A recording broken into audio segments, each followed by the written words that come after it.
Hey everybody, welcome to Cycle News. We're at the Alpinestars Adventure Tour. It's been a hell of a morning so far, and I've got to ride with this man, the legendary Ricky Brabec, the very first American ever to win the Dakar Rally.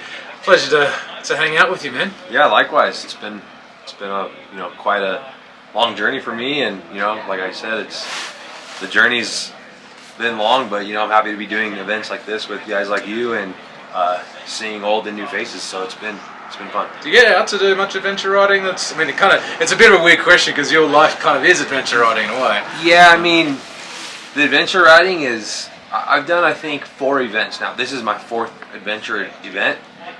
I've done 2 Iceland ones, one in the Sierra Mountains, and then I've done this one. And they're really fun and more relaxed. So to do things like this where it's not super stressful, and there's low risk, it's really fun because we ride, we stop, we talk, we hang out, we have lunch, we ride, stop, talk, hang out, so it's all fun, it's been a good time. How's the year been? It's been a fairly eventful one for you so far.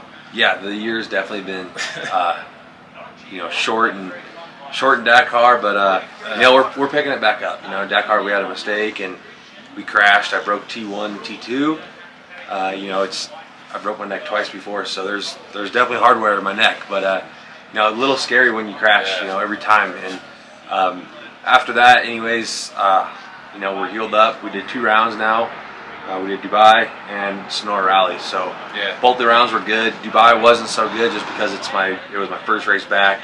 You have to think I did 3 days of Dakar where everyone else did 15 days, and then I literally got cleared to ride a week before Dubai. Wow. So I went there kind of stiff, stale, kind of just doing seat time there. So, we're definitely picking it back up, and now we're off till the end of August. So that's good, yeah. So you get a bit of recuperation. Yeah, on the body.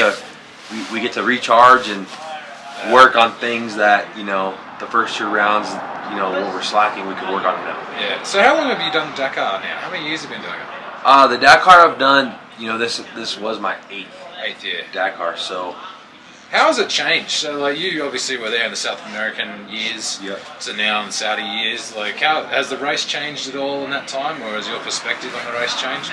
Definitely, it's changed. Every year there's new rules. There's a new style road book. When I first started, the road book was fairly simple. We got to mark the road book. We got the road book as soon as we finished. Yeah. We finished today, we get the road book, and then we can look at it all night and mark it. Right.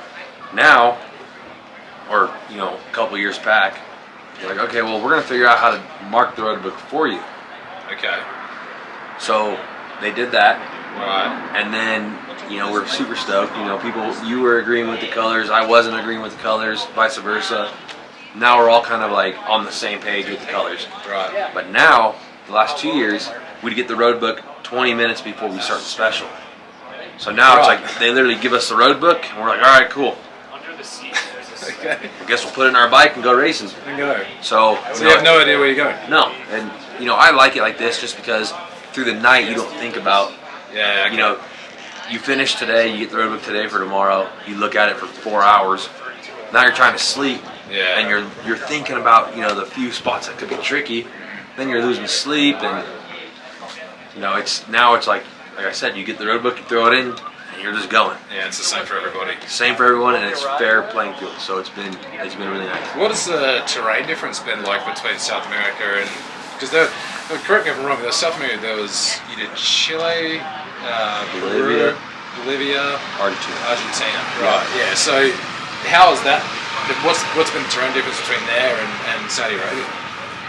South America is really good. Yeah. There's a lot more roads there, like dirt roads, and it's fairly fast there. Yeah.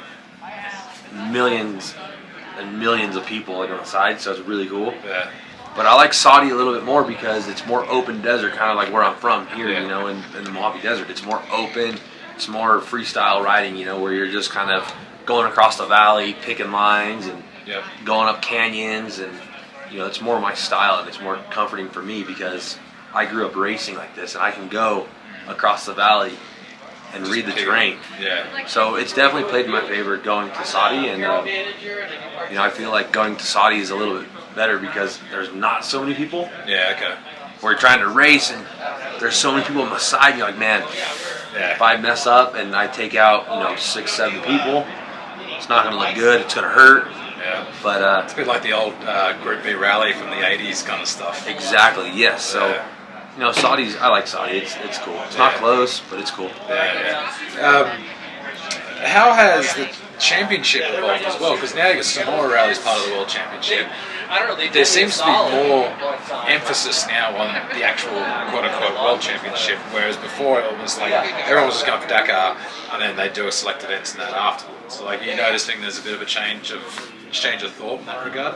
Yeah, because now it's like the Dakar is part of the World Championship. So if you win the Dakar and say you do not so good in the year's races, then you won the Dakar, and before you'd win the Dakar, and you'd be like, okay, I won the Dakar, I'm running #1 next year, I'm freaking doing good. Yeah. But now it's like, okay, if you win the Dakar, like Kevin, he won this year, but then he got injured. So now Toby's winning the championship, so now Toby's in the best spot for running #1. Right. Where before it was like, okay, if you win the Dakar, at the Dakar you're running #1. Right. And now it's like, dude, you gotta race the Dakar and the whole World Championship. Yeah. And you have to maintain your lead through the whole World Championship. Right. Where before, like, the Dakar was its own standalone event. Yeah, and I like it more this way. Yeah.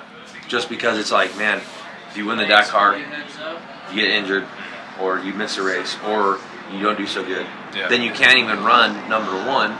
So then the following year, people are like, who won the Dakar last year? You know, it's a little bit confusing. Yeah. But you know, like you said, you know, people would pick, you know, certain events. Yeah. I was that guy. Yeah. Okay. I would do the Dakar, and I would do 2 rallies. Right. So I raced 3 times a year. But now it's like 5 races a year. So we're every other month we're at an event. Yeah. Okay. And rally, it doesn't seem like a lot when you're like, hey, you know, I race 5 times a year. Oh, that's it? Big event. But you're racing for 5 days at a time until you get a Dakar, it's 15 days. So it's like, man, if you put the distance in there and you put the days that you're riding in there plus the days that you're training in there, it turned out to be a lot because you have a small rally is 5 days. Yeah. We typically get there 6 days before to do 5 days of training. Yeah. So every round, we're doing 10 days of riding. Yeah. Yeah, and then when you factor in the Dakar as well, you're there for 20 days. Yes, So, exactly. So it's like, man, I tell you I race 5 times a year, but then if I tell you I race 5 times a year, 5 days each, plus 5 days each rally of training, plus 15 days of Dakar, it's like you ride a good amount, a fair amount of miles. You know, it's a lot. Yeah.